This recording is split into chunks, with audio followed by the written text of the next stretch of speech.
Loin à vol d'oiseau de Vincent Capler. Christobal. Des angoisses? Non, ça va. Bon, alors c'est bien. Revoyons-nous dans 2 semaines. Je vous laisse regarder avec ma secrétaire pour le rendez-vous. Tenez, pendant que j'y pense, mon journal intime. Ah, merveilleux. Vous êtes sur le bon chemin, monsieur Paulet.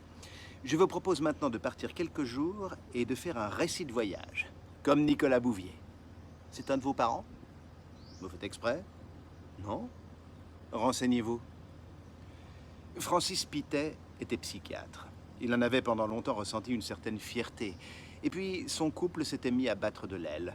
Sa femme ne le regardait plus de la même manière et paraissait en permanence déprimée. Francis n'arrivait plus à la faire rire ou à la surprendre.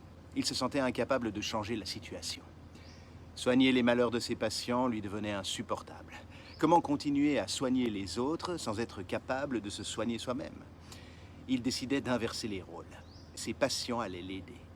Il allait suggérer, aux cas les plus lourds, d'écrire. Des journaux intimes, la plupart du temps, ou des récits de voyage. Il savait d'avance que le contenu serait surprenant et se disait qu'ainsi il redonnerait le sourire à sa femme en lui contant les manuscrits. Le premier manuscrit était donc un journal intime. Il avait placé beaucoup d'espoir dans ce patient perclus de troubles identitaires. En cette fin de matinée, il décacheta l'enveloppe et lut la lettre jointe au journal, le sourire jusqu'aux oreilles. Cher docteur, je n'ai pas réussi à joindre Anne Frank comme vous me l'aviez conseillé, alors j'y suis allé comme un aveugle dans la foule. Ça n'a pas été facile tous les jours, mais j'ai tenu bon. Je me sens déjà beaucoup mieux. Merci encore, à bientôt, Pierre Paulet. Francis s'assit derrière son bureau et entreprit ensuite la lecture du journal avec bonne humeur. Journal intime de Pierre Paulet, 4 septembre 2011. Salut journal, je t'écris dessus au crayon. Je viens de t'acheter à la supérette avec le crayon. À la caisse, j'ai dit comme Anne Frank. La caissière a répondu 18 francs 50. J'écris cela dans ma voiture à la sortie du magasin. Je vais enclencher le moteur et rentrer à la maison. Je ne pourrai pas écrire pendant le trajet. J'écrirai après en rentrant. Quel beau trajet! Je vais te dire quelque chose que tu ne dois dire à personne. Journal, Pierre Paulet n'est pas mon vrai nom. Pierre Paulet préférait le soleil aux arbres. Il le disait à qui voulait l'entendre. Moi, je ne voulais pas l'entendre, alors je l'ai tué. Je lui ai tapé la tête très fort contre un rocher à plusieurs reprises. J'ai échangé nos cartes d'identité et je l'ai jeté dans la rivière. Mon vrai nom, je ne te le dirai pas aujourd'hui, tu en sais déjà bien assez. Je venais à peine de prendre possession de son appartement que je reçus un carton d'invitation pour une fête d'anniversaire le dimanche suivant. À voir, Titi fêtait ses 13 ans, le bel âge. Ça faisait longtemps que je n'avais plus été invité à une fête. J'étais très excité par l'idée. Pierre Paulet avait une vie plus excitante que la mienne et j'étais très heureux de la lui prendre. Je sortis directement acheter un cadeau.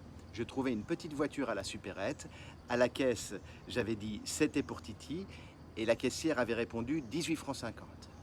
J'attendis dimanche avec impatience. Et dimanche arriva. Je me rendis à la fête, la boule au ventre.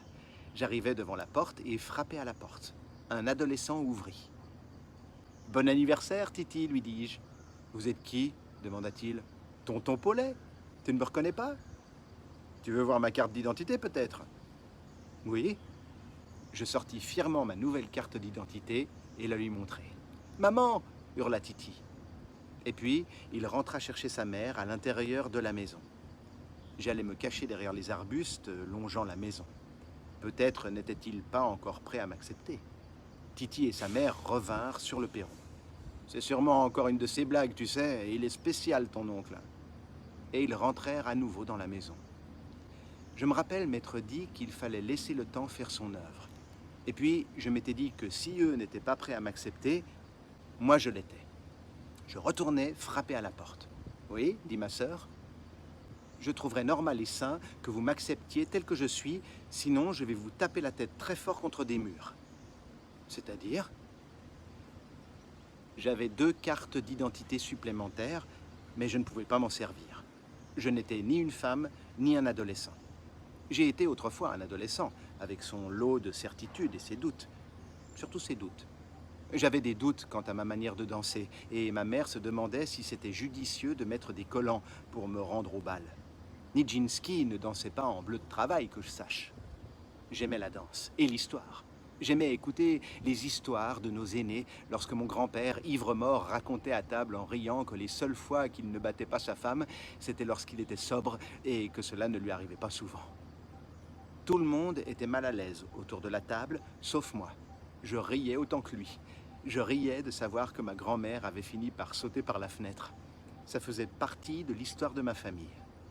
Mon grand-père l'avait remplacé par des chiens pour pouvoir continuer à se défouler.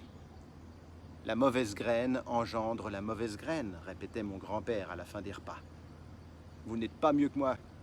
Il y a des lignées comme ça, du gâchis, de la reproduction de gâchis jusqu'à la fin des temps. Continuez si ça vous amuse, mais sachez que ça ne s'arrêtera pas. Ma mère le ramenait ensuite à l'hospice et n'était jamais très bavarde en rentrant. J'ai grandi avec l'idée de briser la lignée et je crois y être parvenu. J'ai en tout cas brouillé les pistes et le destin ne pourra plus s'acharner. Pierre Paulet est mort, vive Pierre Paulet. Bonne nuit, journal. Je vais me coucher. 5 septembre 2011. Salut, journal. J'ai très mal dormi. Et toi? Ressasser le passé ne me profite guère. Je me suis rendu compte que j'avais presque oublié mon vrai nom. Il m'est finalement revenu à l'esprit, mais je ne te le dirai quand même pas. Je te donne seulement un indice. Mon vrai prénom commence par un K, comme kiwi ou kyste. Mais ce n'est ni l'un ni l'autre. Je me suis aussi rappelé les visages de mes 2 mères. Oui, journal, j'ai eu 2 mères. Elles sont mortes à présent. Celle qui m'avait mise au monde a succombé à un arrêt cardiaque et l'autre a bêtement glissé dans les escaliers. Dans mon rêve, elles marchaient main dans la main et venaient m'admirer au bord d'une piste de danse. Elles étaient si fières. Je me suis revu danser au milieu de la piste délimitée par des guirlandes lumineuses, tout de blanc vêtu comme un ange blanc, effectuant des mouvements aériens. C'était de toute beauté. Mes mères applaudissaient chacune de mes cabrioles.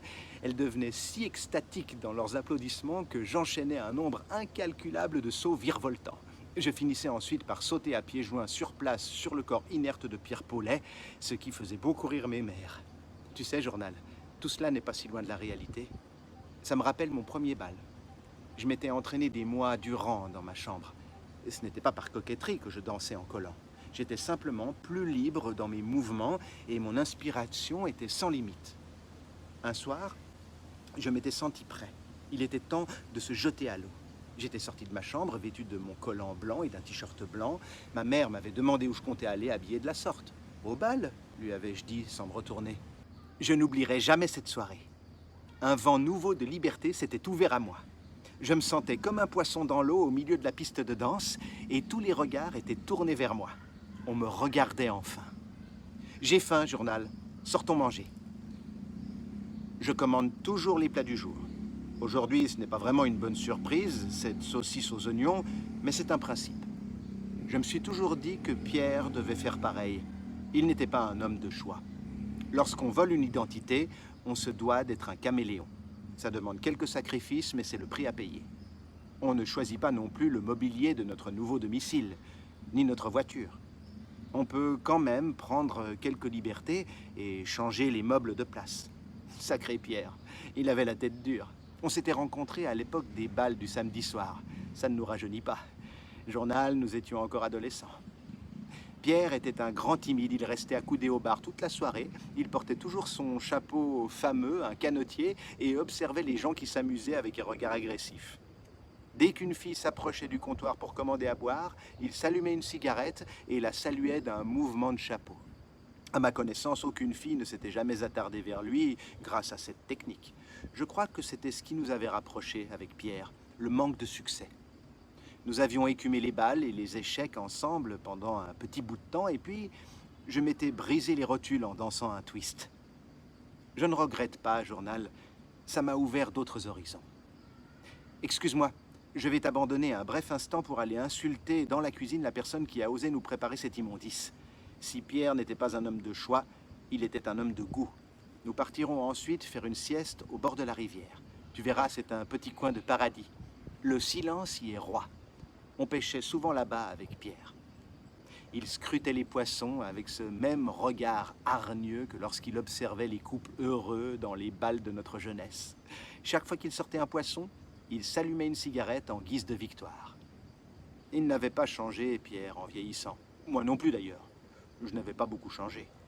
Nous étions simplement passés du statut d'adolescent sans succès auprès des filles à celui d'adulte sans attrait auprès des femmes. Je crois que c'était ce qui rendait nos parties de pêche si silencieuses.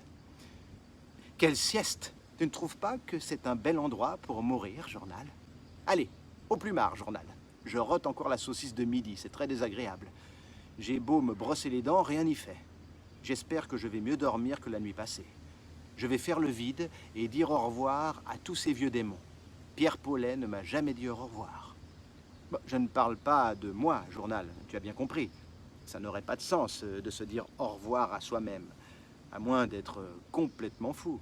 Mais Pierre, celui qui dormait avant moi dans ce même lit, ne m'a jamais dit au revoir. J'aimerais bien pourtant le revoir avec son canotier sur la tronche en train de saluer une fille qui passait par là en coup de vent. On a vieilli trop vite, journal. Ça m'a donné des aigreurs. 6 septembre 2011. Salut, journal. Je vais t'amener au docteur Pittet. Je ne pourrai plus t'écrire dessus au crayon. Tu ne seras plus là. Francis Pittet était abattu. Il n'avait rien vu venir. Ces révélations étaient nouvelles pour lui. Ce patient le menait en bateau depuis le début. Il sortit ses notes du tiroir et les relut. Il n'y avait rien que des banalités d'usage. Francis se sentit à bout de force et préféra rentrer chez lui. Son plan était un nouvel échec. Il retrouva sa femme allongée sur le canapé à la maison et se coucha contre elle. Il l'embrassa tendrement, puis commença à la caresser. Elle se laissa faire. Il essaya ensuite de la déshabiller. « Qu'est-ce que tu fais » dit-elle. Francis eut envie de lui taper très fort la tête contre un mur.